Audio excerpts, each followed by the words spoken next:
ایک موضوع لے کر اس سلسلے میں ہم حاضر ہوتے ہیں۔ اس موضوع پر ابتداءً کچھ تمہیدی گفتگو کرنے کے بعد آپ کے سوالات ہم شامل سلسلہ کرتے ہیں۔ آپ موضوع سے متعلق بھی اپنی کالز ریکارڈ کروا سکتے ہیں، میسج کر سکتے ہیں، آڈیو ویڈیو دونوں طرح کی کالز آپ ہمیں بھیج سکتے ہیں۔ انشاءاللہ عز و جل ممکنہ صورت کے اندر آپ کا سوال بھی ہم شامل سلسلہ کریں گے۔ آج بھی ہمارا بہت پیارا موضوع ہے، جیسا کہ ہم نے اپنے لاسٹ سلسلے میں آپ سے یہ وعدہ کیا تھا کہ ہم اگلا موضوع قربانی سے متعلق لے کر آئیں گے، تو آج ہم قربانی سے متعلق ہی ہمارا موضوع ہے، اور موضوع کا نام ہے قربانی اور اس کے احکام۔ قربانی سے متعلق شرعی احکام بھی ہم بیان کریں گے چند، اور قرآن پاک کی آیات طیبات بھی بیان کی جائیں گی۔ ابتداءً درود پاک کی فضیلت سنتے ہیں۔ چنانچہ مجمع الزوائد کے اندر نبی کریم صلی اللہ تعالی علیہ وآلہ وسلم کا فرمان عالی شان ہے، جس نے مجھ پر صبح و شام 10 بار درود پاک پڑھا، اسے قیامت کے دن میری شفاعت ملے گی۔ صلو علی الحبیب صلی اللہ تعالی علی محمد صلی اللہ تعالی علیہ وآلہ وسلم۔ آج پاکستان کے اندر 7 ذوالحجۃ الحرام اور عرب میں 8 ذوالحجۃ الحرام ہے، یوم الترویہ ہے۔ حجاج کرام بہت سے اس وقت مینا کی طرف رواں دواں ہوں گے، اور کچھ کل رات سے ہی مینا میں پہنچ چکے ہیں۔ حاجیوں کے لیے یوم الترویہ یعنی 8 ذوالحجۃ الحرام کی نماز ظہر سے لے کر 9 ذوالحجۃ الحرام یعنی یوم عرفہ کی فجر کی نماز تک یہ 5 نمازیں مینا میں پڑھنا سنت مؤکدہ ہے۔ اللہ والے مینا میں پہنچ چکے ہیں، ان کے صدقے میں ہم بھی دعا گو ہیں کہ اللہ تبارک و تعالی ہمیں بھی حج بیت اللہ کی سعادت نصیب فرمائے، ان حاجیوں کا حج قبول فرمائے، اور ان کے صدقے ہماری مغفرت فرمائے۔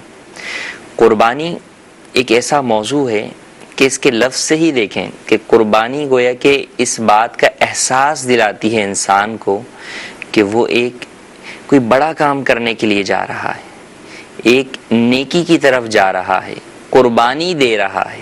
یعنی قربانی کرنا گویا کہ قربانی دینے کے الفاظ بھی استعمال ہوتے ہیں کہ یار میں نے جو ہے وہ اس معاملے کے اندر قربانی دی ہے، اپنے آپ پر کسی اور کو ترجیح میں نے جو ہے وہ دی ہے۔ قربانی یہ صرف اس امت کی نہیں بلکہ اس کی تاریخ بھی اتنی ہی پرانی ہے جتنی انسان کی تاریخ ہے۔ جی ہاں، قربانی کی ابتدا سب سے پہلے حضرت سیدنا آدم علیہ نبینا علیہ الصلوۃ والسلام کے 2 صاحبزادے، 2 ان کے جو ہے وہ بیٹے حضرت سیدنا حابیل اور دوسرا آپ کا بیٹا قابیل، ان کے درمیان معاملہ قربانی پیش آیا، جس کا قرآن پاک میں بھی تذکرہ ہے۔ اور پھر اللہ تبارک و تعالی نے ارشاد فرمایا اذ قربا قربانا فتقبل من احدہما ولم يتقبل من الاخر، کہ جب ان دونوں نے قربانی دی تو ایک کی قربانی قبول کر لی گئی اور دوسری کی قبول نہیں کی گئی۔ اس دور کے اندر قربانی کی قبولیت کا معیار یہ تھا کہ آسمان سے ایک آگ آ کر اس قربانی کو کھا جاتی تھی، لہٰذا وہ قربانی قبول ہو جاتی تھی، اور جس قربانی کو آگ نہیں کھاتی تھی وہ قربانی قبول نہیں ہوتی تھی۔ یہ اس بات کی علامت تھی۔ تو ابتدا سے ہی قربانی کا ذکر ملتا ہے۔ اللہ تبارک و تعالی نے قرآن مجید میں بھی ارشاد فرمایا وَلِكُلِّ أُمَّةٍ جَعَلْنَا مَنسَكًا لِيَذْكُرُوا اسْمَ اللَّهِ عَلَى مَا رَزَقَهُم مِّن بَهِيمَةِ الْأَنْعَامِ، اور ہر امت کے لیے ہم نے ایک قربانی مقرر فرمائی کہ اللہ کا نام لیں اس کے دیے ہوئے بے زبان چوپایوں پر۔ اور اللہ تبارک و تعالی نے قرآن مجید میں ہی ارشاد فرمایا وَالْبُدْنَ جَعَلْنَاهَا لَكُم مِّن شَعَائِرِ اللَّهِ لَكُمْ فِيهَا خَيْرٌ فَاذْكُرُوا اسْمَ اللَّهِ عَلَيْهَا صَوَافَ، اور قربانی کے بیل اور جانور اور اونٹ اور گائیں ہم نے تمہارے لیے اللہ کی نشانیوں سے کیے، تمہارے لیے ان میں بھلائی ہے، تو ان پر اللہ کا نام لو، ایک پاؤں باندھے 3 پاؤں سے کھڑے۔ فَإِذَا وَجَبَتْ جُنُوبُهَا فَكُلُوا مِنْهَا وَأَطْعِمُوا الْقَانِعَ وَالْمُعْتَرَّ كَذَلِكَ سَخَّرْنَاهَا لَكُمْ لَعَلَّكُمْ تَشْكُرُونَ۔ پھر جب ان کی کروٹیں گر جائیں تو ان میں سے خود کھاؤ اور صبر سے بیٹھنے والے اور بھیک مانگنے والوں کو کھلاؤ، ہم نے یوں ہی ان کو تمہارے بس میں دے دیا کہ تم احسان مانو۔ ان آیات طیبات میں اولاً اللہ تبارک و تعالی نے قربانی کا ذکر فرمایا کہ یہ ہر امت کے لیے تھی، اور پھر اس امت محمدیہ پر فضل دیکھیے کہ پرانے امتوں کے اندر، سابقہ امتوں میں قربانی سے وہ نفع نہیں اٹھا سکتے تھے۔ قربانی دی، بارگاہ الہی میں قبول ہو گئی، وہ اس سے نفع نہیں اٹھا سکتے تھے، انہیں اس سے کھانے پینے کی اجازت نہیں تھی۔ لیکن نبی کریم صلی اللہ علیہ وسلم کے صدقے اس امت پر یہ احسان عظیم ہوا کہ انہیں قربانی کرنے کا بھی حکم ہوا، کر کے اس کا ثواب بھی انہیں دیا جاتا ہے، اور ساتھ ہی ساتھ انہیں اس بات کی بھی اجازت دی جاتی ہے کہ اس قربانی سے نفع اٹھا لیں، خود کھائیں، غریبوں کو کھلائیں، جس کا ذکر آپ نے آیات طیبات کے اندر سنا۔ لیکن اللہ تبارک و تعالی نے آگے پھر واضح طور پر ارشاد فرمایا، لَن يَنَالَ اللَّهَ لُحُومُهَا وَلَا دِمَاؤُهَا وَلَكِن يَنَالُهُ التَّقْوَى مِنكُمْ۔ گوشت تو تمہیں کھانے کی اجازت ہے، لیکن یہ بات یاد رکھو کہ اللہ تبارک و تعالی تک ہرگز ان کے گوشت پہنچتے ہیں نہ ان کے خون، تمہاری پرہیزگاری ہی اس تک باریاب ہوتی ہے، تمہارے دل کا تقوی ہی اللہ تبارک و تعالی کے ہاں قبول ہوتا ہے۔ تو لہٰذا قربانی میں جو اصل ہے، قربانی قرب سے ہے، قرب یعنی اللہ تبارک و تعالی کا قرب حاصل کرنا۔ بندہ مومن قربانی کے ذریعے سے اللہ تبارک و تعالی کا قرب حاصل کرنے کی کوشش کرتا ہے، تو اب جس کا قرب کا حصول مقصود ہے تو مقصد بھی اس کی رضا ہونی چاہیے۔ اگر اس مقصد کے اندر دکھاوا آ گئے یا اور کوئی دنیاوی معاملات سامنے آ گئے تو پھر وہ قرب الہی کا مقصد ہمیں حاصل نہیں ہو سکے گا، اور پھر قربانی در حقیقت قربانی نہ رہے گی، وہ فقط دکھاوا رہ جائے گی۔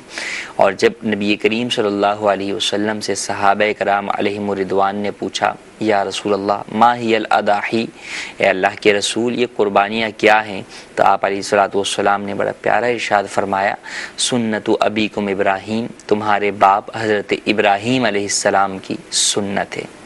وہ کیا مقام تھا، وہ کیا مرتبہ تھا حضرت ابراہیم خلیل اللہ علیہ نبینا علیہ الصلوۃ والسلام سے کہ آپ اللہ تبارک و تعالیٰ کے نبی ہیں، لیکن اس کے باوجود جب آپ ایک بیٹے کے باپ بھی ہیں، اور وہ بیٹا بھی جو کہ بڑھاپے میں آپ کو ملا بڑی دعاؤں کے بعد، اس کی ہی قربانی کا جب مطالبہ کیا گیا، تقاضا کیا گیا بارگاہ خداوندی سے، تو وہ باپ اس نے اللہ تبارک و تعالیٰ کی رضا کو حاصل کرنے کے لیے اپنے اس بیٹے کی قربانی کی طرف بھی چل پڑا، اور اپنی شفقت، محبت اولاد سے اس تمام چیزوں کو ایک طرف رکھ کر اللہ تبارک و تعالیٰ کے حکم پر عمل کرنے کے لیے گویا کہ سر تسلیم اس نے خم کر دیا۔ اور یہی در حقیقت ایمان اور اسلام کی نشانی ہے کہ انسان اپنی جذبات، اپنی عقل، اپنے احساسات، ان تمام چیزوں کو چھوڑ بیٹھتا ہے فقط حکم الہی کے سامنے، کہ اس کے لیے سب سے بڑھ کر اگر کوئی چیز ہوتی ہے تو اس کے رب کا فرمان ہوتا ہے۔ یہی در حقیقت ایمان ہے، یہی در حقیقت اسلام ہے کہ سر تسلیم خم کر دے، انسان عقل کے گوشوں میں جا کر نہ پڑے کہ ایسا کیوں ہے، کیسے ہے، جیسا کہ بہت سارے لوگ فی زمانہ قربانی کے حوالے سے طرح طرح کی باتیں کرتے ہوئے سنائی دیتے ہیں کہ جناب اتنا سارا جو ہے وہ مال قربانی پر خرچ کرنے کے بجائے کسی غریب کی مدد کر لی جائے۔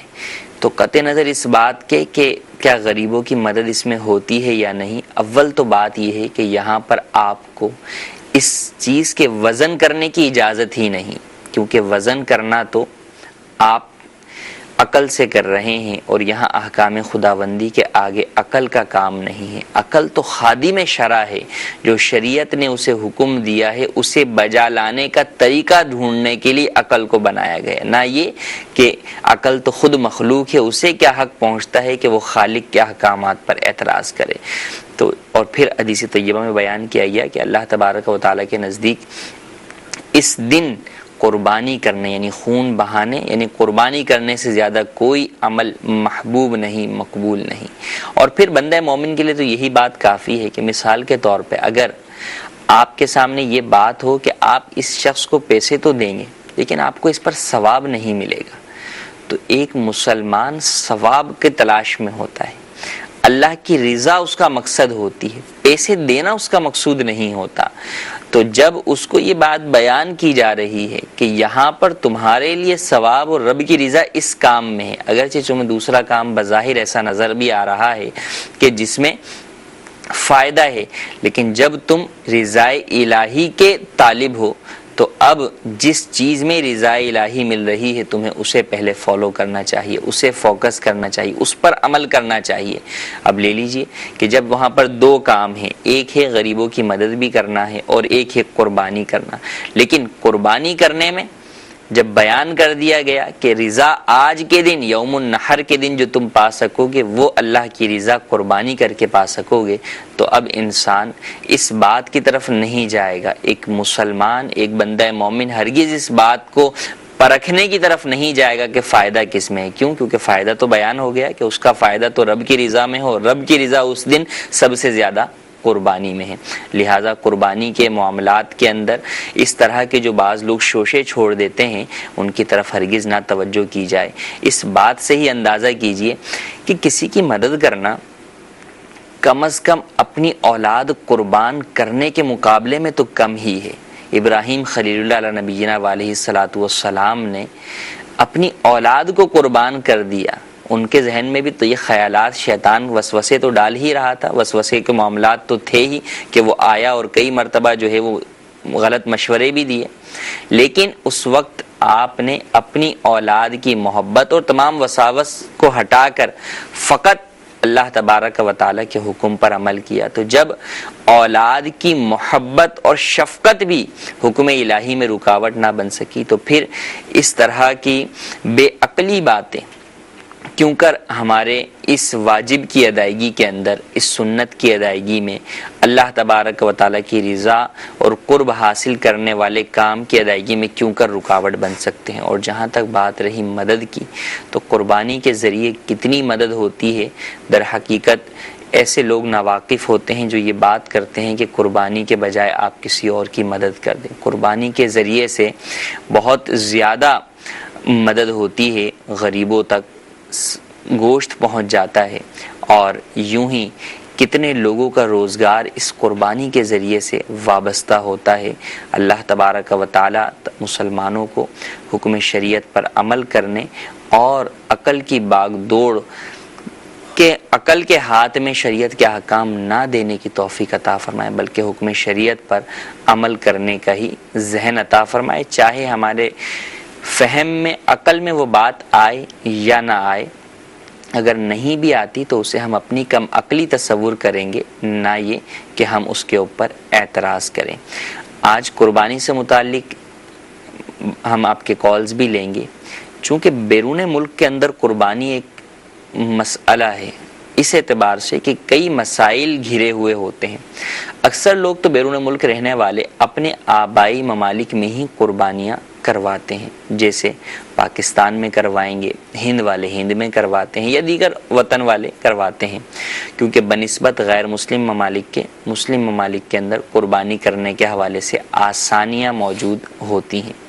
اور پھر بعض جگہوں کے اوپر قربانی کو بیرون ملک میں، خاص طور پہ ہمارے اپنے ممالک کے اندر بھی قربانی، اجتماعی قربانی کا جو سیٹ اپ ہے، اس میں اس کو ایک کاروبار بنا دیا گیا ہے، اور یہ چیز باہر بھی پائی جاتی ہے، اور باہر کرنے کے اندر بہت سارے سلاٹرز ہاؤس یا بچرز ہاؤس وہ غیر مسلموں کے ہاتھ میں بھی ہوتے ہیں، تو وہ مسلمانوں کے لیے اس نام پر تو آگے بڑھتے ہیں کہ جناب ہم آپ کے فریضہ قربانی میں مدد کر رہے ہیں، سہولت فراہم کر رہے ہیں، لیکن وہاں پر مسلمانوں کو یہ جاننا ضروری ہے کہ واقعی شرعی اعتبار سے ان کی قربانی درست طریقے سے ہو بھی رہی ہے یا نہیں ہو رہی۔ کہیں ایسا تو نہیں کہ وہ جانور ہی حلال نہیں ہو رہا، یا جانور تو حلال ہو رہا ہے لیکن قربانی اپنی شرائط کے ساتھ پوری نہیں ہو رہی۔ اجتماعی قربانی کوئی چھوٹا میٹر نہیں ہے۔ آپ در حقیقت اجتماعی قربانی کرنے والوں کو اپنی قربانی کرنے کا وکیل بناتے ہیں۔ آپ اندازہ کیجئے کہ آپ اگر کسی کورٹ کے اندر کیس لڑتے ہیں تو کیا کسی ایرے غیرے کو بھی آپ جو ہے وہ جو ہے وہ وکیل بنا دیتے ہیں کہ میری جانب سے کیس لڑو. نہیں بناتے آپ، بلکہ ایسے کو ڈھونڈتے ہیں جو کہ ماہر ہو وکالت کے اندر. ارے تو یہاں پر آپ قربانی کرنے جا رہے ہیں، عبادت کی ادائیگی کرنے جا رہے ہیں. کیا یہاں آپ کو یہ سینس نہیں کہ آپ کسی ایسے شخص کو وکیل بنائیں اپنی قربانی کرنے کا جو قربانی کرنے کے احکامات جانتا ہو، جو یہ جانتا ہو قربانی کے لیے کیسا جانور لیا جا سکتا ہے، جو یہ جانتا ہو کہ قربانی کے جانور کو ذبح کیسے کرنا ہے، جو یہ جانتا ہو کہ ذبح کے بعد قربانی کے جانور کے گوشت اور کھال کا کرنا کیا ہے. اگر اسے یہ ساری باتیں نہیں معلوم اور آپ ویسے ہی دے دیتے ہیں کہ بس میرے سر پہ سے جو ہے وہ ایک بات اتر جائے، تو دیکھیں اس طرح آپ بریء الذمہ نہیں ہوں گے. قربانی عبادت ہے، عبادت میں احتیاط واجب ہے، لہٰذا ہرگز اس طرح کی بے احتیاطی نہ کریں. بلکہ اگر قربانی نہیں ہو سکی آپ کی تو آپ یہ کہہ کر چھٹکارا حاصل نہیں کر سکیں گے کہ نہیں جناب میں نے تو فلاں کو دے دی تھی. نہیں، آپ پر اولن تو یہ ذمہ داری ہوگی. یہ سوال آپ سے پوچھا جا سکتا ہے کہ کیا جس کو دی تھی وہ اس بات کا اہل تھا یا تم نے نااہل کے ہاتھ میں اپنی قربانی دے دی تھی. اگر نااہل کے ہاتھ میں دی تھی تو ایسی صورت میں تم بھی گناہ گار ہو اپنی قربانی ضائع کرنے کے. تو لہٰذا دیتے ہوئے اس بات کا خیال کیجئے کہ کیا واقعی آپ اہل افراد کو دے رہے ہیں. الحمدللہ عز و جل دعوت اسلامی کے تحت ملک اور بیرون ملک کی قربانیاں ہوتی ہیں اور شرعی تقاضوں کے مطابق ہوتی ہیں. باقاعدہ پورا وکالت نامہ بنا ہوا ہے جسے آپ پڑھ کر فل کرتے ہیں اور دعوت اسلامی بطور وکیل آپ کی طرف سے قربانی کرتی ہے اور قربانی کے تمام معاملات میں شرعی معاملات کی احتیاط کرتی ہے. اور ایون کہ اس میں یہاں تک لکھا ہوا ہے کہ آپ وکیل ہیں، آپ کا جانور خریدنے کے ہم وکیل ہیں آپ کے، اگر آپ کا جانور خریدنے کے بعد ہم سے وہ جانور ہلاک ہو گیا تو ایسی صورت کے اندر ہم آپ کو اطلاع دینے کے پابند ہیں. آپ اپنی قربانی دوبارہ کریں گے یا ہمارے ذریعے سے ہی کروائیں گے، جبکہ اس کی ہلاکت کے اندر ہماری کوتاہی یا غفلت شامل نہ ہو. تو اس بات سے اندازہ لگائیے کہ وکالت کیا ہوتی ہے اور ہم کسے وکیل بنا رہے ہیں. اور یہ صرف اس سطح پر نہیں کہ ایک بہت بڑی سطح پر ہم بات کریں اجتماعی قربانی کی سطح پر. ویسے ہی آپ اپنے گھر میں کسی کو فون کر کے کہہ رہے ہیں یو کے سے، یو ایس اے سے، کینیڈا سے کہ جناب میری طرف سے قربانی کر دو، تو ادھر وہ شخص جو قربانی کے لیے جا رہا ہے آپ کے والد محترم ہیں، آپ کے بھائی ہیں یا اور کوئی بھی ہے، کیا اس سے بھی کچھ قربانی سے متعلق معلومات ہیں یا نہیں؟ اگر نہیں ہیں تو پہلے اسے وہ معلومات دیجیے. امیر اہل سنت کا رسالہ ابلغ گھڑ سوار اسے مطالعے کے لیے دیجیے اور خود آپ بھی مطالعہ کیجیے. اور خریداری میں اور ذبح کرنے تک، آگے گوشت کی تقسیم تک، کھال کے کسی کو دینے تک کے سارے معاملات میں آپ خود بھی رہنمائی حاصل کیجیے، اسے بھی رہنمائی دیجیے. اور اس کے لیے آپ ہمارے سلسلے میں اپنی کالز بھی شامل کر سکتے ہیں، کالز بھی بھیج سکتے ہیں. ہم آپ کی کالز شامل سلسلہ کریں گے اور ساتھ ہی ساتھ آپ دارالفتہ اہل سنت کے فون نمبرز پر بھی رابطہ کر سکتے ہیں. بڑھتے ہیں آپ کی کالز کی طرف. جی کال. میرا نام عتیق الرحمان، میں گلاسگو سے ہوں. میرا مفتی صاحب سے سوال ہے کہ قربانی کے بارے میں کیا حکم ہے اگر گھر میں میاں بیوی اور بچے، ظاہر بچے چھوٹے ہیں، فرض کریں 2 4 سال کے بھی، وہ بالغ نہیں ہے، تو اگر اس کے بارے میں کیا حکم ہے؟ اگر میاں ہی ایک قربانی کر دے تو وہ سب کی طرف سے ہو جائے گی، لائک میاں اگر کرے گا تو بیوی کی طرف سے بھی ہو جائے گی، اور یا یہ ہے کہ اگر بیوی کماری ہے اور وہ صاحب نصاب ہے تو پھر دونوں کو، میاں کو بھی قربانی کرنی پڑے گی اور بیوی کو بھی کرنی پڑے گی؟ تو اس بارے میں پلیز مجھے بتا دیں. آپ کا بہت شکریہ.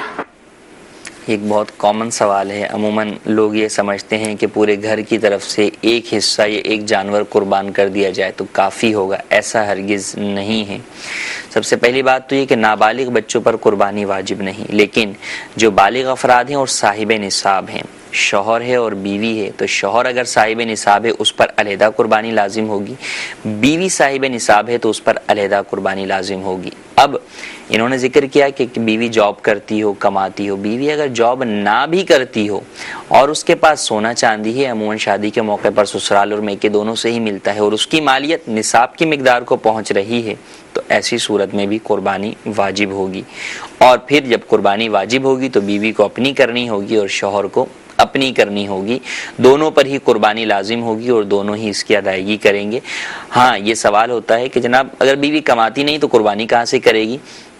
تو اس کے پاس جو سونا ہے وہ مال ہی ہے، مال سے ہی قربانی کرنی ہے، ضروری تھوڑی کہ کیش سے ہی قربانی آپ کریں گے، آپ جو ہے وہ سونا چاندی بیچ کر قربانی کیجئے، یا اگر آپ بیچنا نہیں چاہتے، بسا اوقات بعض جگہوں پر شوہر یا سسرال والے عورتوں کو زکوٰۃ، فطرے اور قربانی کی ادائیگی کے لیے سونا بیچنے سے منع کرتے ہیں، اگر آپ منع کرتے ہیں تو کم از کم ان کی آپ قربانی پھر ادا کروائیے، آپ ان کی زکوٰۃ ادا کیجیے۔ اگر آپ ان کی زکوٰۃ ادا بھی نہیں کرتے اور ادا کرنے بھی نہیں انہیں دیتے تو ایسی صورت میں آپ سوچ لیں کہ آپ کس قدر گناہگار ہوں گے کہ آپ ایک حکم شریعت میں رکاوٹ ڈالنے والے بن رہے ہیں۔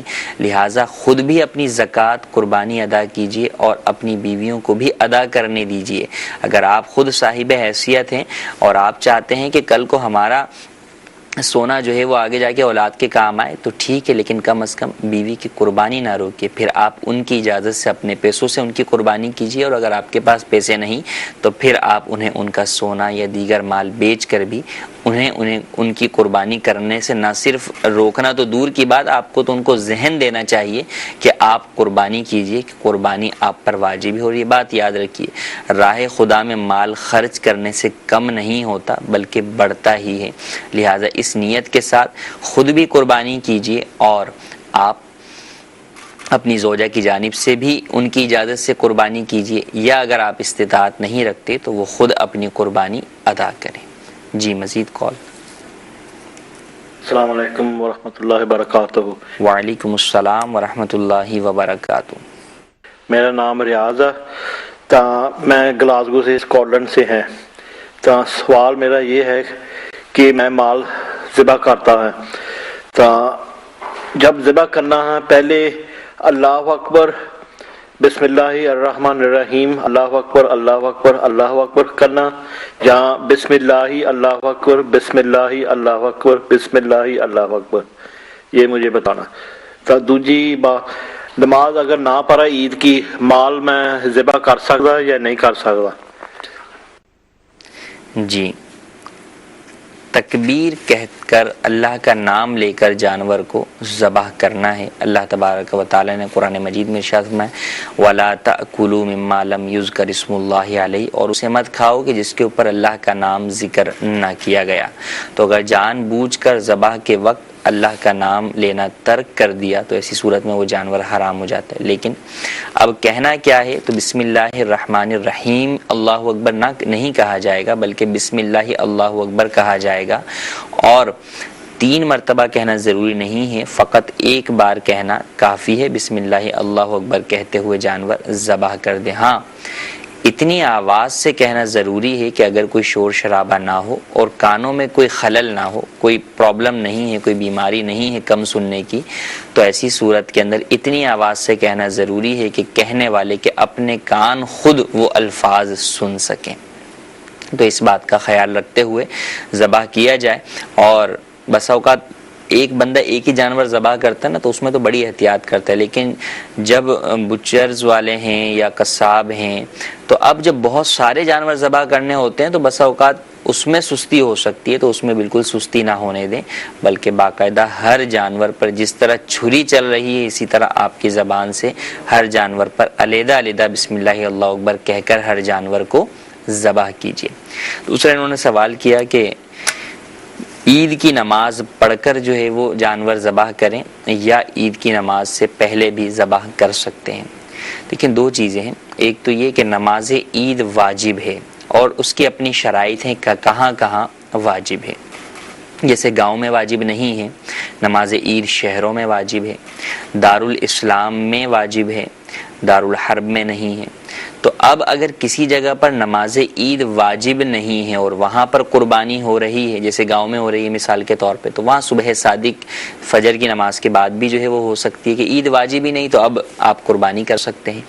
ہاں، جہاں عید واجب ہے تو وہاں پر اب قصاب کا اپنے پیسے کے لیے نماز عید واجب کو چھوڑ دینا یہ کس قدر نادانی کی بات ہے کہ اللہ تبارک و تعالی کی قربانی کر رہا ہے، کسی اور کی کر رہا ہے، کسی اور شخص کی جانب سے قربانی کر رہا ہے، لیکن جو اس کا اپنا ذریعہ ہے یعنی قرب حاصل کرنا، رب تعالیٰ کا قرب فرائض و واجبات اور نوافل کے ذریعے حاصل ہوتا ہے، تو یہ دوسرے شخص تو قربانی کے ذریعے قرب الہی حاصل کر رہا ہے، یہ اس میں مددگار بن رہا ہے، اور خود اس کو جو نماز کے ذریعے قرب الہی حاصل کرنا ہے اس سے دور ہو رہی ہے. تو یہ کس قدر بے وقوفی کی بات ہے. تو ایسا ہرگز نہ کیا جائے، بلکہ اولاً قصاب بھی اس بات کا اہتمام کریں کہ فجر کی نماز بھی پڑھیں، اور ساتھ میں آپ قربانی کی نماز بھی، عید کی نماز بھی ادا کریں جہاں پر بھی واجب ہے. یہ دیکھا گیا ہے ہمارے ہاں بھی، جو قصاب عید کی نماز ادا نہیں کرتے، جلدی بس انہیں یہ ہوتا ہے کہ ادھر امام صاحب نے سلام پھیرا اور ادھر جو ہے وہ جانور کو پٹخی دی اور فوراً جو ہے وہ ذبح کریں تاکہ اس کا گوشت نمٹائیں اور آگے جو ہے وہ چلتے بنیں. تو ایسا نہ کریں. مال کمانا ہے لیکن ساتھ ساتھ رب کو بھی راضی کرنا ہے. کہیں ایسا نہ ہو کہ ہم مال کمانے میں اتنے مصروف ہو جائیں کہ رب ناراض ہو جائے. اگر رب ناراض ہو گیا تو یہ مال، یہ دنیا، کوئی بھی چیز ہمیں فائدہ نہیں پہنچا سکے گی. لہٰذا نماز کی پابندی کریں اور نماز عید بھی لازمی طور پر ادا کریں. ہاں یہ ہو سکتا ہے کہ آپ سب سے پہلے والی مسجد میں جا کر شہر کے اندر جہاں سب سے پہلے ہو رہی ہے آپ وہاں پر نماز عید ادا کر لیں تو اس میں کوئی حرج نہیں، لیکن نماز عید لازمی طور پر ادا کریں. جی کال. مفتی صاحب، میرا نام چودھری آزاد ہے اور میں گلاسگو اسکاٹ لینڈ میں رہائش پذیر ہوں، اور مجھے لاسٹ 2 ایئر اگو مجھے ایک فالج کا اٹیک ہوا تھا، تو اس سے اللہ کا شکر ہے کہ مجھے کافی حد تک ٹھیک ہے، لیکن فل تندرست نہیں ہوں. اور میرے اوپر جو ہے نا تقریباً 11-12 ہزار پاؤنڈ کا قرضہ بھی ہے، اور میں ایک ہلکا سا بزنس کر رہا ہوں اور وہ بھی قرضہ ہی دینا ہے ابھی ان پہ. تو میری گزارش ہے کہ آپ مجھے برائے مہربانی مجھے حکم فرمائیں کہ کیا مجھ پہ قربانی جائز ہے یا نہیں. جی اللہ تبارک و تعالی آپ کو صحت کاملہ عاجلہ عطا فرمائے، شفائے نافعہ عطا فرمائے. دیکھیں قرضہ اگر کسی شخص کے اوپر موجود ہے تو اب ایسی صورت کے اندر وہ قرض مائنس کر کے دیکھا جائے گا کہ اس کی ملکیت میں حاجت اصلیہ سے زائد مال ہے یا نہیں. اگر مال نہیں ہے تو قربانی واجب نہیں، اور اگر قرضہ مائنس کرنے کے بعد بھی حاجت اصلیہ سے زائد مال ہے تو قربانی واجب ہوگی. اب زکوٰۃ کے اندر تو آپ سونا، چاندی، پیسہ، مال تجارت، پرائز بانڈ یہ چیزیں دیکھتے ہیں اور انہیں مال نامی کہا جاتا ہے، لیکن قربانی کے اندر آپ اس کے علاوہ بھی چیزیں دیکھتے ہیں. حاجت اصلیہ سے زائد کوئی چیز ہے لیکن مال نامی نہیں ہے، تو اگر وہ بھی نصاب کی مقدار کو پہنچتی ہے تو قربانی واجب ہوگی. مثال یوں لے لیجئے کہ کسی شخص کے پاس ویسے تو پیسے نہیں ہیں لیکن وراثت کے اندر اسے اپنے آباء و اجداد سے کوئی زمینیں ملی ہوئی ہیں، تو اب ان زمینوں کی ملکیت نصاب کی مقدار کو پہنچتی ہے تو اب اس کے اوپر قربانی واجب ہوگی. تو ان باتوں کو دیکھ لیجئے کہ اگر آپ کے پاس نصاب کی مالیت قرضے سارے مائنس کرنے کے بعد نہیں بچتی تو قربانی واجب نہیں، ورنہ واجب ہوگی. اور فی زمانہ آج کل پاکستان میں جو نصاب کی مقدار بن رہی ہے چاندی کے حساب سے وہ تقریباً 38,000 کے قریب بن رہی ہے کہ جس شخص کی ملکیت میں 38,000 مالیت کا حاجت اصلیہ سے زائد مال، چاندی یا مال تجارت یا پرائز بانڈ یا دیگر حاجت اصلیہ سے زائد سامان کی صورت میں اتنی مالیت کا مال ہوگا تو اس پر قربانی واجب ہوگی. کچھ میسیجز بھی ہم آپ کے شامل کرتے ہیں. ایک سوال یہ ہے کہ کیا شادی شدہ عورت اپنے بھائی یا باپ کے ذریعے قربانی کروا سکتی ہے؟ بالکل کروا سکتی ہے. قربانی کا آپ کسی اور کے ذریعے سے کروانے کے دیکھیں 2 معنی ہو سکتے ہیں. ایک یہ کہ آپ نے پیسے بھیجے کہ ان پیسوں سے میری طرف سے قربانی کر دی جائے، اور دوسرا یہ کہ آپ نے پیسے نہیں بھیجے، آپ نے انہیں کہہ دیا کہ میری طرف سے قربانی کر دیجئے. تو دونوں ہی صورتیں جائز ہیں. البتہ جب آپ وکیل بنا رہے ہیں قربانی کرنے کا تو اس بات کا خیال رکھنا ضروری ہے کہ وہ وکیل تمام معاملات کو درست اعتبار سے جانتا ہو اور آپ کی قربانی درست طریقے سے وہ ادا کر سکے. والدین یا بھائی جو ہے وہ اپنی شادی شدہ بہن کی جانب سے بھی قربانی کر سکتے ہیں. ہاں اجازت ضروری ہے. اگر والدین خود ہی اپنے طور پر جو ہے وہ بیٹی کی طرف سے کر رہے ہیں حالانکہ بیٹی شادی شدہ ہے اس کو پتہ بھی نہیں، تو یوں اس کی طرف سے قربانی ادا نہیں ہوگی. اس کو بتانا ہوگا کہ ہم آپ کی طرف سے قربانی کر رہے ہیں. وہ اجازت دے دیتی ہے کہ ٹھیک ہے میری طرف سے آپ قربانی کر دیں تو قربانی ادا ہو جائے گی.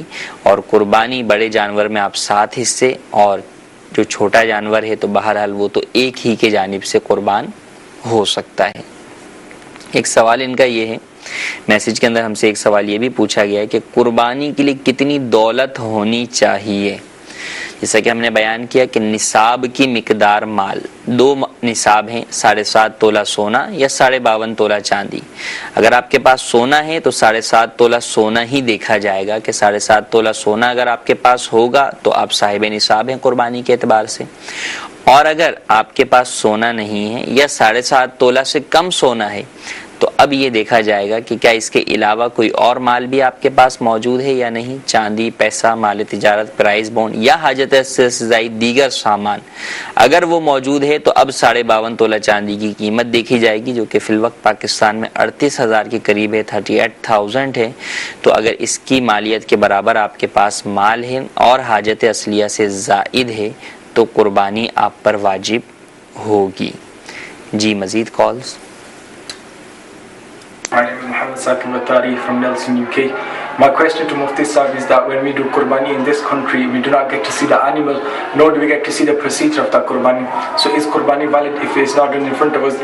And my second question is that we have to pay extra money for them to do sadaqah of the skin of the animal. So is giving this money on top valid?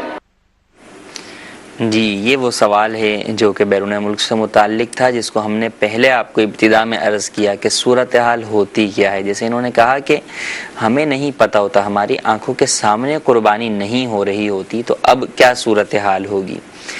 سب سے افضل اور بہتر تو یہ ہے کہ انسان اپنی قربانی کے جانور کے ذبح کے وقت اس کے پاس حاضر ہو. جیسے کہ حدیث پاک میں بھی ہے کہ نبی کریم صلی اللہ علیہ وسلم نے سیدہ فاطمہ الزہرا رضی اللہ تعالی عنہا کو فرمایا کہ اپنی قربانی کے پاس کھڑی ہو، اور پھر فرمایا کہ اس قربانی کا خون گرتے ہی جو ہے وہ بارگاہ الہی میں قبولیت کا مقام پا جاتا ہے. تو سب سے افضل یہ ہے کہ انسان اپنا جانور جو ذبح ہو رہا ہے اس کے پاس کھڑا ہو، بلکہ مرد ہے ذبح کرنا جانتا ہے تو خود اپنے ہاتھ سے ہی ذبح کریں. لیکن اگر ایسا ممکن نہ ہو تو پھر کم از کم اگر آپ کسی کو وکیل بنا رہے ہیں تو با اعتماد شخص کو وکیل بنائیں کہ جو آپ کی قربانی کے جانور کی خریداری سے لے کے اس کے ذبح اور آگے گوشت کی تقسیم اور پھر کھال دینے تک ان سارے معاملات میں وہ شریعت کے مطابق احکام پر شرعی احکام پر عمل کرتے ہوئے آپ کی قربانی کے معاملات کریں.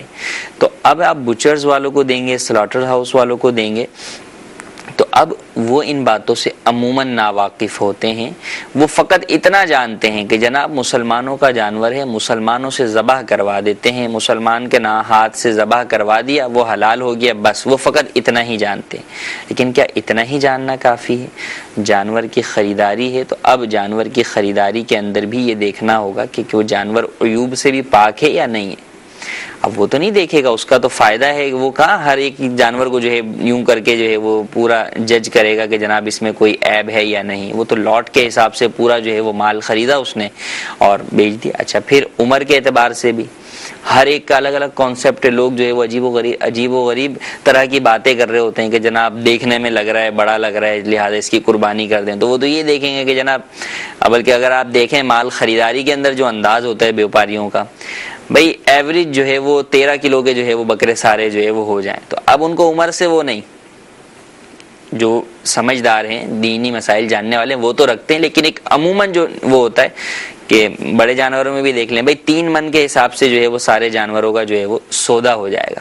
بھائی 3 من کا تو ہے، وہ 2 سال کا بھی ہے یا نہیں ہے؟ بکرا جو ہے وہ 13-15 کلو کا تو ہے، وہ 1 سال کا بھی ہے یا نہیں ہے؟ اس کو بھی تو دیکھنا ہے. ورنہ بھلے وہ 10 جو ہے وہ کلو کا ہو، آپ بلکہ اور کم آ جائیں 8-5 کلو کا ہے، لیکن عمر اس کی پوری ہونا ضروری ہے، اس کا عیوب سے پاک ہونا جو ہے وہ ضروری ہے. اگرچہ فربا ہونا اچھی بات ہے اور افضل ہے اس قربانی کا کرنا، لیکن پہلے عمر ہے، عمر نہیں اور فربا ہے تو بھلے وہ 4 من کا کیا 4 ٹن کا آپ اسے کر لیں، اس سے کیا کام ہمیں؟ قربانی تو اس سے ادا نہیں ہوگی، گوشت تو مقصود نہیں ہے. اللہ تبارک و تعالیٰ نے بیان فرما دیا لن ینال اللہ لحومها ولا دماؤها، رب کو اس کا گوشت اور خون تھوڑی پہنچتا، اور مسلمان کیا گوشت اور خون کے لیے جو ہے وہ گوشت کے لیے جو ہے وہ قربانی کر رہا ہے؟ گوشت کے لیے کر رہا ہوتا تو جا کے دکان سے خرید لیتا ہے گوشت، قربانی کیوں کر رہا ہے؟ تو قربانی تو وَلَٰكِن يَنَالُهُ التَّقْوَىٰ مِنكُمْ، اس تقوی کے لیے کر رہا ہے۔ تو اب اس تقوی کے حصول کے لیے کیا ہے کہ شرعی احکام ضروری ہیں، کہ اس تقوی کا حصول اسی جانور کے ذریعے سے ہو سکے گا جس جانور کی شریعت نے اجازت دی ہے، اس کی ایک مقرر جو ہے وہ عمر بیان کی ہے۔ جانور تو اور بڑے خوبصورت ہیں اور بڑے مہنگے ہیں، ہرن کو دیکھ لیجئے، تو کیا ہرن کی قربانی کریں گے؟ جناب بہت مہنگا ہے اور گوشت سب سے زیادہ لذیذ ہوتا ہے تو اس کی کرتے ہیں، نہیں۔ یہاں پر آپ کی عقل کا عمل دخل نہیں، رب کا حکم ہے۔ اس نے کہہ دیا کہ آپ جو ہے وہ بڑے جانور کے اندر اونٹ، گائے، بیل کی جو ہے وہ کر سکتے ہیں، یا آپ جو ہے وہ بکرے، بکری، دمبے کی جو ہے وہ کر سکتے ہیں، تو آپ انہی کی کر سکتے ہیں۔ ہر عمر کی آپ کر لیں، نہیں۔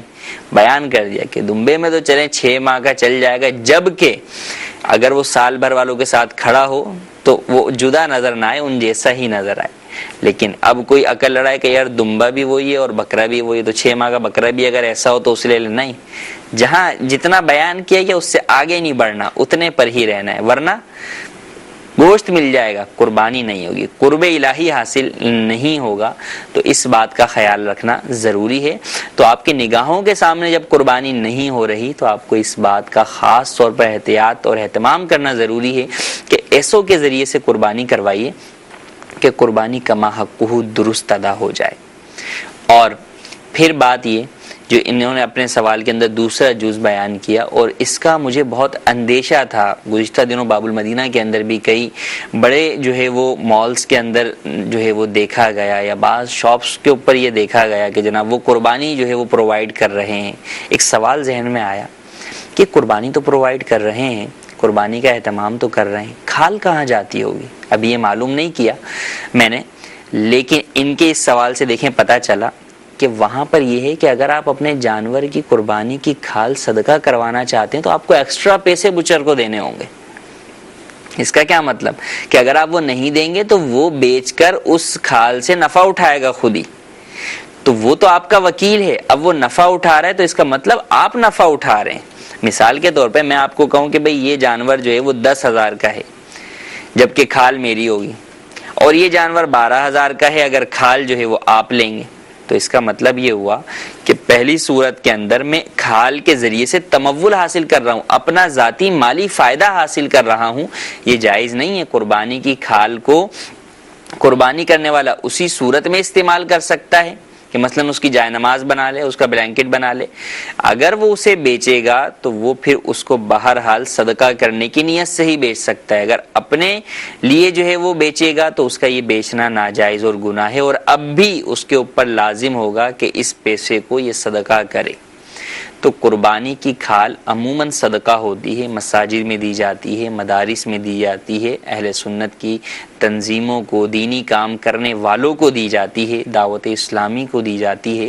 تو قربانی کی کھال کو اگر آپ قصاب کو دے دیں گے تو یہ جائز نہیں ہے، آپ کے لیے آپ گناہگار ہوں گے اور آپ پر اس کے صدقہ بھی لازم ہوگا۔ ہو سکتا ہے ہمارے یہاں بھی ایسا ہوتا ہو کہ کوئی قصاب یہ کہے کہ جناب اگر جو ہے وہ آپ قربانی کی کھال مجھے دیں گے تو میں ذبح اور ساری چیزوں کی جو ہے وہ قیمت آپ سے جو ہے وہ 2,000 لوں گا، اور قربانی کی کھال نہیں دیں گے تو 4,000 لوں گا۔ تو لوگ بولیں چلو یار ٹھیک ہے قربانی کی کھال یوں ہی کر لیتے، تو ایسا کرنا ہرگز جائز نہیں ہے، لہٰذا اس چیز سے بچنا بے حد ضروری ہے۔ یہی وہ چیزیں ہیں کہ جس سے پتہ چلتا ہے کہ لوگوں نے قربانی کے معاملے کو بھی ٹوٹل مکمل طور پر فقط جو ہے وہ کاروبار بنا لیا ہے، اجتماعی قربانی کو بھی کاروبار بنا لیا، حالانکہ کاروبار سے ہٹ کے یہ در حقیقت شرعی اعتبار سے ایک فریضے کی، واجب کی ادائیگی ہے جسے اس کے تقاضوں کے مطابق ادا کرنا ضروری ہے۔ جی کال شامل کیجیے۔ ہند گجرات ورمگام سے سید طاریہ جتار۔ تعلیف صورت میں میرا یہ سوال ہے کہ اگر ہم نے جانور خریدا تھا وہ مطلب بیمار ہو گیا اور اگر اسے بقرہ اس سے پہلے کاٹ کرنا پڑا، پھر وہ مطلب کم قیمت میں گیا، جیسے لیا تھا 10,000 کا، اب وہ 2-3 ہزار میں فروغ مطلب گیا، تو اب کیا کریں گے؟ مطلب وہ اس رقم سے حصہ وغیرہ لکھا دیں گے یا مطلب وہی قیمت کا جانور خریدنا پڑے گا؟ برائے کرم رہنمائی فرمائیں۔ دیکھیں اگر صاحب نصاب آپ ہیں اور آپ نے جانور خریدا اور وہ جانور جو ہے وہ مرنے کے قریب تھا کہ اب اسے آپ کو ذبح کرنا پڑ گیا، تو ذبح کرنے کے بعد آپ اس کا گوشت بیچ سکتے ہیں، خود بھی کھا سکتے ہیں۔ اب اس کے بعد اگر آپ کے پاس مال موجود ہے، آپ اب بھی صاحب نصاب ہیں، تو آپ دوسرا جانور خرید سکتے ہیں، لیکن دوسرا جانور پہلے جانور کی قیمت کا ہی ہو یہ آپ پر ضروری نہیں ہے، آپ حصہ بھی ڈال سکتے ہیں۔ اور اگر آپ کے پاس جو مال تھا آپ نے اس سے جانور خرید لیا، اب اگر آپ اپنے مال کی کیلکولیشن دوبارہ کریں تو آپ صاحب نصاب ہی نہیں بچتے، تو اب اگر آپ صاحب نصاب نہیں بچتے تو اسی صورت میں تو آپ پر قربانی بھی واجب نہیں ہوگی۔ مزید آپ کے سوالات بھی باقی ہیں، انشاءاللہ عز و جل آج شام میں بھی دارالفتاء اہل سنت کا سلسلہ ہوگا، آپ اس میں بھی اپنے سوالات شامل کر سکتے ہیں۔ اللہ تبارک و تعالی سے دعا ہے کہ اللہ تبارک و تعالی ہمیں شرعی احکام کے مطابق قربانی ادا کرنے کی توفیق عطا فرمائے اور حجاج کرام کے صدقے میں ہماری مغفرت فرمائے، آمین بجاہ النبی الامین۔ صلو علی الحبیب صلی اللہ تعالی علی محمد۔